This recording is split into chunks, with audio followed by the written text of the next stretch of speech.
در حالی که بسیاری از مردم فقط یک خانه آماده سگ می‌خرند، این مرد تصمیم گرفت با دستان خودش یک خانه کاملاً گرم شونده برای سگش بسازد.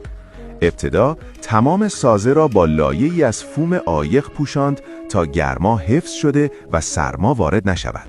سپس یک لایه چوبی در بیرون اضافه کرد که هم از خانه محافظت می‌کند و هم ظاهری محکم و خوش‌ساخت به آن می‌دهد. قاب در با دقت زیادی ساخته شد و همه جزئیات طوری تنظیم شدند که در به نرمی باز شود و از ورود باد جلوگیری کند. او عصرها از وقت آزادش استفاده می‌کرد تا بخش‌هایی را که آماده شده بودند رنگ‌آمیزی کند. روز بعد سقف را با ورق‌های فلزی کامل کرد تا در برابر باران و آفتاب مقاوم باشد. در مرحله بعد سیمکشی برق را انجام داد، سیستم گرمایش از کف را نصب کرد و روی آن یک کفپوش چوبی قرار داد. در نهایت سگ او صاحب خانه‌ای واقعاً گرم، راحت و ایمن شد.